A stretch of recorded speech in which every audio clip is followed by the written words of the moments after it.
Sors d'ici, dit James d'une voix froide, debout dans le vestibule en marbre, faisant tourner nonchalamment son verre de whisky dans un cristal taillé. Tes affaires sont déjà prêtes. Je fixais les valises Louis Vuitton alignées près de la porte, celle qu'il m'avait offerte Noël dernier, quand tout semblait encore parfait. Mes mains tremblaient, mais je gardais ma voix ferme. Alors c'est ça? Après 8 ans de mariage, tu me mets à la porte comme ça? Il esquissa un sourire en prenant une autre gorgée. Allons, Sabine. Ne sois pas dramatique. On sait tous les deux que ce mariage a servi son but. Ton héritage a permis de bâtir Cleartech. Maintenant qu'on s'apprête à entrer en bourse, j'ai besoin de quelqu'un de plus, adapté à mes côtés. Quelqu'un qui comprend le monde de la tech. Je m'appelle Sabine Muller, et à 34 ans, je voyais ma vie s'écrouler autour de moi. 8 ans plus tôt, j'avais épousé James, croyant en l'amour et à l'éternité. Il était brillant mais en difficulté, travaillant sur une start-up qu'il jurait révolutionnaire. Quand mes parents sont morts dans un accident de voiture 2 ans après notre mariage, me léguant leurs économies et départ dans leur entreprise familiale, soit 3 millions de dollars, je n'avais pas hésité à tout investir dans son rêve. Tu veux dire quelqu'un comme Mélissa, demandai-je, en pensant à sa chef du marketing de 25 ans, qui passait de plus en plus de temps chez nous ces derniers temps. La manière dont elle le regardait pendant les dîners, leurs réunions tardives. Le sourire de James s'élargit. Mélissa comprend la vision. Elle sait ce qu'il faut pour construire quelque chose de révolutionnaire. Toi, il fit un geste désinvolte avec son verre, tu étais parfaite pour les débuts, l'épouse dévouée, l'investisseuse généreuse. Mais Cleartech vaut désormais 100 millions de dollars. On joue dans la cour des grands. Je regardais autour de moi le manoir, le grand escalier, le lustre qui coûtait plus cher que la plupart des voitures, l'art que j'avais choisi pour faire de cet endroit un foyer. Tout cela construit avec l'argent de ma famille, ma confiance, mon amour. Le conseil d'administration se réunit demain pour finaliser l'introduction en bourse, poursuivit James, jetant un coup d'œil à sa Rolex, un autre cadeau acheté avec mon héritage. Mélissa et moi devons nous préparer, alors si on pouvait en finir. Je me dirigeai vers les valises, mes talons résonnant sur le sol en marbre. Chaque pas était chargé de 6 années de souvenirs, les dîners que j'avais organisés pour l'aider à se constituer un réseau, les nuits où je l'écoutais parler de ses idées, les vacances annulées parce qu'il devait travailler. J'avais cru en lui complètement, si fier de l'aider à réaliser son rêve. Tu sais ce qui est drôle, dis-je, me tournant pour lui faire face. Tu crois avoir gagné. Que tu as tout planifié parfaitement. Il haussa un sourcil, amusé. Ce n'est pas le cas? Cleartech va entrer en bourse. Je vais devenir l'un des plus jeunes milliardaires de la tech du pays. Et toi, il haussa les épaules, tu recevras ce que stipule le contrat de mariage, ce qui, si je me souviens bien, n'est pas grand-chose. Je souris, en pensant à tout ce qu'il ignorait, les précautions discrètes que j'avais prises au cours de l'année passée, alors qu'il devenait de plus en plus distant et arrogant. Les plans minutieux qui feraient voler en éclats son sourire satisfait. Bonne chance pour l'introduction en bourse, James, dis-je, en prenant mes valises. Je suis sûr que ce sera intéressant. Son assurance vacilla un instant. Qu'est-ce que ça veut dire? Tu verras. Je sortis sans me retourner. La lourde porte se referma derrière moi avec un bruit sourd. Ce que James ignorait, ce à quoi il était trop arrogant pour penser, c'était que je n'étais pas aussi naïf qu'il le croyait. Ayant grandi dans une famille d'entrepreneurs, j'avais appris à toujours me protéger. Tandis qu'il construisait son empire et Mélissa, je l'observais, j'apprenais et je me préparais. L'héritage qu'il avait utilisé pour bâtir Cleartech?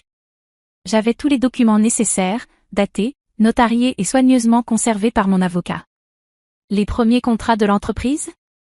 Tous méticuleusement préservés, prouvant mon rôle bien au-delà d'un simple investisseur silencieux. Mais ma vraie assurance était bien plus précieuse, quelque chose qui rendrait la réunion du conseil d'administration de demain très intéressante. Je m'installai au Four Seasons, un petit luxe que j'avais prévu à l'avance. Alors que je défaisais mes bagages, mon téléphone vibra avec un message de ma meilleure amie, Lorraine. « Ça va? Tu l'as fait ?» demanda-t-elle. « Oui. » Il m'a jeté dehors, comme prévu. « Mélissa emménage déjà, répondis-je. Ce salaud arrogant. Il n'a aucune idée de ce qui l'attend, n'est-ce pas? Je souris, pensant aux documents stockés en toute sécurité sur mon ordinateur portable, des documents qui allaient bouleverser le plan parfait de James. Non, il n'a aucune idée, répondis-je. Ce soir-là, je restais dans ma chambre d'hôtel, regardant les lumières de la ville scintiller en contrebas. 6 ans plus tôt, James était un entrepreneur en difficulté avec de grands rêves. J'avais cru en ses rêves, voulant participer à la création de quelque chose de significatif. Les 3 millions de mes parents m'avaient semblé être une évidence, une manière d'honorer leur mémoire en contribuant à quelque chose de grand. Je me suis rappelé du jour où j'avais transféré l'argent sur le compte de ClearTech. James m'avait serré fort dans ses bras, me promettant que nous construirions un empire ensemble. Toi et moi contre le monde, avait-il dit. Partenaire en tout. Et maintenant, me voilà mise à la porte de ma propre maison pour qu'il puisse y installer sa petite amie. La femme qui avait financé son succès, jetée comme un vieux journal. Mais James avait commis une erreur cruciale, il m'avait sous-estimé. En grandissant, j'avais vu mon père gérer son entreprise et appris que la confiance, c'est bien, mais la documentation, c'est mieux. Mon téléphone vibra à nouveau, cette fois avec un email de mon avocate, Sandra. Tout est en place pour demain. Êtes-vous sûr de vouloir aller jusqu'au bout? Une fois que nous aurons avancé, il n'y aura pas de retour en arrière. Je pensais au sourire suffisant de James quand il m'avait écarté, à toutes les nuits que j'avais passées seule pendant qu'il travaillait tard avec Melissa, à la manière dont il pensait pouvoir m'utiliser et m'abandonner. Je suis sûre. Montrons-leur ce que je vaux vraiment. Le lendemain matin, je suis entrée dans le siège étincelant de ClearTech. Le garde de sécurité m'a regardé 2 fois. Madame Muller, enfin, Monsieur Wilson a dit que vous ne viendriez plus. Je lui ai souri en passant ma carte d'identification toujours valide sur le lecteur. Il se trompait sur bien des choses, répondis-je. Le trajet en ascenseur jusqu'au dernier étage semblait irréel. Combien de fois avais-je rendu visite à James ici, lui apportant à manger lors de ses longues soirées de travail ou assistant à des événements de l'entreprise? L'art moderne sur les murs, le mobilier élégant dans la zone d'accueil, tout avait été choisi grâce à l'argent de mon héritage. En approchant de la salle de réunion, j'entendais des voix. James était en plein discours, son ton confiant résonnant à travers la porte ouverte. C'est pourquoi cette introduction en bourse positionnera ClearTech comme le leader en matière de sécurité dans le cloud. Notre technologie propriétaire. Je poussai la porte, et le silence tomba dans la salle. 12 membres du conseil se tournèrent pour me regarder, leur expression allant de la stupéfaction à l'inconfort. James se tenait à la tête de la table, sa présentation figée sur l'écran derrière lui. À côté de lui, le visage parfaitement maquillé de Melissa blêmit. Sabine. Il se reprit rapidement, un sourire crispé aux lèvres. C'est une réunion privée du conseil. Tu ne devrais pas être ici. Je me dirigeai vers l'extrémité opposée de la table, posant mon ordinateur portable devant moi. En fait, j'ai tout à fait le droit d'être ici. En tant qu'actionnaire majeur de ClearTech, je pense que le conseil devrait entendre ce que j'ai à dire avant de voter sur l'introduction en bourse. Un des membres du conseil, un homme plus âgé nommé Richard, se pencha en avant. Madame Wilson, nous avions l'impression que vous n'aviez aucun rôle officiel dans l'entreprise. C'est Mademoiselle Muller, le corrigai-je en ouvrant mon ordinateur. Et cette impression est incorrecte. En réalité, il y a beaucoup de choses concernant ClearTech qui nécessitent des éclaircissements. Le masque de James se fissura légèrement. Sabine, ne fais pas ça. Peu importe ce que tu as en tête, supplia-t-il. Je connectai mon ordinateur à l'écran de présentation, et la salle poussa un cri de stupeur. S'affichait alors l'accord d'investissement initial, 3 millions de dollars transférés de mon compte personnel pour lancer ClearTech, avec des termes clairs concernant mon rôle en tant qu'investisseuse fondatrice. Comme vous pouvez le voir, dis-je calmement, mon investissement n'était pas simplement celui d'une épouse soutenant son mari, c'était un arrangement commercial formel avec des conditions spécifiques concernant ma participation aux décisions majeures de l'entreprise, comme, disons, une introduction en bourse. Les membres du conseil bougèrent mal à l'aise, plusieurs échangeant des regards interrogateurs avec James. Il avait toujours présenté ClearTech comme sa création unique, oubliant commodément de mentionner que mon héritage avait rendu tout cela possible. Ça remonte à des années, dit James avec mépris. L'entreprise a beaucoup grandi depuis cet investissement initial. C'est vrai, acquiesçai-je, en cliquant sur la diapositive suivante. C'est pourquoi j'ai trouvé intéressant que vous ayez systématiquement effacé mes contributions des archives de l'entreprise. Ceux-ci, dis-je en désignant les documents originaux, sont les documents originaux.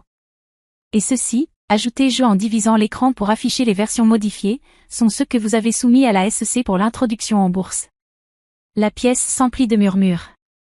La falsification de documents dans le cadre d'une introduction en bourse était grave, le genre de choses qui pouvait faire dérailler tout le processus et déclencher des enquêtes. C'est ridicule, s'exclama Melissa, sa main posée de façon possessive sur le bras de James. Tu es juste amère parce que mon mari a utilisé l'argent de ma famille pour bâtir cette entreprise, puis a essayé de m'écarter lorsqu'il pensait ne plus avoir besoin de moi, l'interrompis-je. Non, Melissa, je ne suis pas amère. Je suis juste bien préparée. Je cliquai pour passer à la diapositive suivante, et le visage de James devint livide. À l'écran apparaissaient des relevés bancaires montrant des détournements systématiques de fonds des comptes de ClearTech vers des placements offshore, des millions de dollars transférés discrètement au cours de l'année passée. Quelqu'un souhaite-t-il expliquer ces transactions? Demandai-je innocemment. Parce que je suis très curieuse de savoir pourquoi des fonds de l'entreprise ont été transférés sur des comptes aux îles Caïmans juste avant l'annonce de l'introduction en bourse. Richard, le membre du conseil qui avait parlé plus tôt, se leva brusquement. Monsieur Wilson, est-ce exact? James tira sur son col, son assurance se fissurant. Ce sont des arrangements financiers complexes à des fins fiscales complètement standards. Standard? Je haussai un sourcil. C'est ce que tu as dit à Melissa quand tu lui as promis des parts de ses comptes, prévoyant d'encaisser ensemble après l'introduction en bourse? Melissa bondit, sa chaise raclant le sol. Comment as-tu su, terminai-je pour elle. Disons simplement que tu devrais être plus prudente sur ce que tu discutes par email professionnel, surtout quand le système de sécurité de l'entreprise a été en partie financé par la personne que tu prévois de trahir. La salle de réunion explosa en chaos. Plusieurs membres du conseil étaient au téléphone, probablement avec leurs avocats. D'autres exigeaient des explications immédiates de James, qui restait là, l'air de voir son monde parfait s'écrouler. Le choix est simple, dis-je en élevant la voix pour dominer le tumulte. Soit nous reportons l'introduction en bourse et restructurons la direction de l'entreprise pour refléter sa véritable propriété, soit je remets ses preuves à la SEC. À vous de choisir. James fit le tour de la table en furie, son visage déformé par la rage. Tu es manipulatrice? Siffla-t-il entre ses dents. Tu essaies de détruire tout ce que j'ai construit? Non, James, répondis-je calmement, croisant son regard. Je reprends ce qui m'appartient, ce que nous avons construit ensemble, avant que tu ne décides de me jeter. Le conseil appela rapidement une suspension d'urgence. Alors que les gens quittaient la salle, beaucoup déjà au téléphone avec des gestionnaires de crise et des avocats, je rangeai calmement mon ordinateur. Tout ce que je leur avais montré n'était que la pointe de l'iceberg.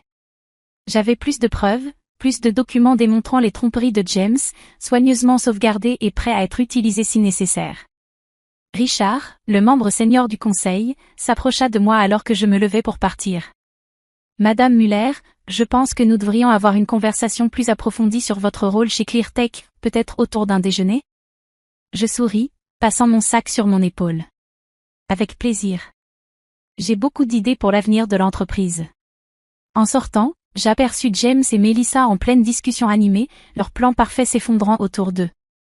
James leva les yeux à mon passage, et pour la première fois depuis que je le connaissais, je vis de la peur dans son regard. Ce n'était que le début. James avait cru qu'il pouvait se débarrasser de moi sans conséquence, mais il allait apprendre à quel point cette erreur allait lui coûter cher. Les semaines qui suivirent la réunion du conseil furent un tourbillon de négociations juridiques, de sessions d'urgence et de restructuration de l'entreprise. Depuis mon bureau temporaire au 19e étage, pas tout à fait la suite pentouse où James se trouvait encore, mais assez proche pour garder un œil sur les choses, j'observais la situation évoluer. L'introduction en bourse avait été reportée indéfiniment après mes révélations.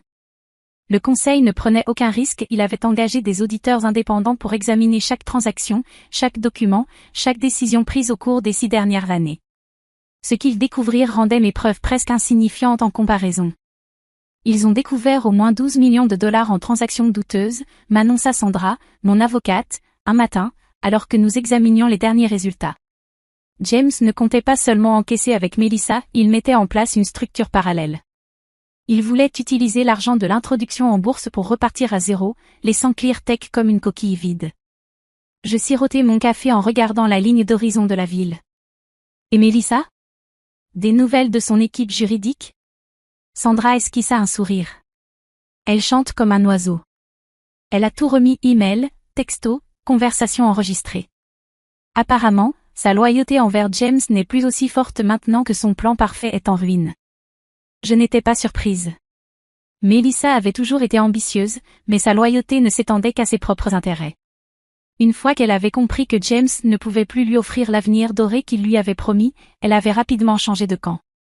La presse s'en donnait à cœur joie avec cette histoire. Les rêves d'introduction en bourse d'un PDG de la tech s'effondrent au milieu d'allégations de fraude, titrait un journal. L'épouse du fondateur de ClearTech expose une fraude de plusieurs millions de dollars, clamait un autre. La réputation de James dans le monde de la tech, autrefois dorée, était maintenant irrémédiablement ternie. Mais je n'étais pas là pour la vengeance. Je voulais la justice. Le conseil avait été étonnamment réceptif à mes propositions de restructuration de l'entreprise. Avec la crédibilité de James détruite et la menace d'enquête de la SEC planant, ils étaient impatients de trouver une voie stable pour l'avenir. La réunion du conseil est dans 1 heure, me rappela Sandra en rassemblant ses documents. Vous êtes prête? J'acquiesçai, ajustant mon blazer. Plus que prête. La salle de réunion avait un air différent maintenant. La même table élégante, les mêmes fenêtres du sol au plafond, mais l'énergie avait changé. James était assis au bout de la table, sa confiance habituelle remplacée par une colère à peine contenue. Son avocat lui murmura quelque chose à l'oreille tandis que je prenais place. Richard ouvrit la réunion. Comme vous le savez tous, nous sommes ici pour finaliser la restructuration de la direction de ClearTech. Suite à l'audit indépendant et à l'examen juridique approfondi, le conseil a préparé une résolution. Je gardai une expression neutre alors qu'il lisait les termes. James allait démissionner de son poste de PDG, bien qu'il conserve une participation minoritaire dans l'entreprise. Les comptes offshore seraient gelés et soumis à enquête. Et surtout, je serais nommée présidente exécutive avec un droit de regard final sur toutes les grandes décisions de l'entreprise. C'est insensé, s'écria James, se levant brusquement. Vous lui donnez le contrôle de mon entreprise. Notre entreprise, le corrigeai-je calmement. Construite avec l'argent de ma famille, mon soutien et ma confiance. De l'argent que tu as essayé de voler, un soutien que tu as abusé, et une confiance que tu as trahi. Les membres du conseil se remuèrent inconfortablement, mais personne ne prit la défense de James. Ils avaient tous vu les preuves, tous réalisé à quel point ils avaient failli être impliqués dans ces manigances. La résolution est équitable, déclara fermement Richard. L'investissement et l'implication précoce de Madame Muller ont été essentiels à la construction de ClearTech. Ces actions récentes ont protégé non seulement ses intérêts, mais aussi ceux de tous les actionnaires et employés. Le vote fut rapide et décisif, 10 voix pour, 2 abstentions, aucune opposition. En un instant, le contrôle de ClearTech passa entre mes mains. Alors que les gens quittaient la salle, James s'approcha de moi, le visage noir de rage. Félicitations, cracha-t-il. Tu as détruit tout ce que j'ai construit. Je me levai lentement, rassemblant mes affaires. Non, James. J'ai sauvé ce que nous avons construit ensemble. C'est toi qui as essayé de le détruire par ta cupidité et tes mensonges. Tu penses pouvoir diriger cette entreprise, ricana-t-il. Tu ne connais rien à la tech. Mais je connais la loyauté, répliquai-je. Construire la confiance et la préserver. La technologie peut être complexe, mais les principes d'une bonne gestion sont simples, quelque chose que mon père m'a appris il y a longtemps. Je me dirigeai vers la porte, puis me retournai pour jeter un dernier regard à l'homme que j'avais autrefois aimé si profondément.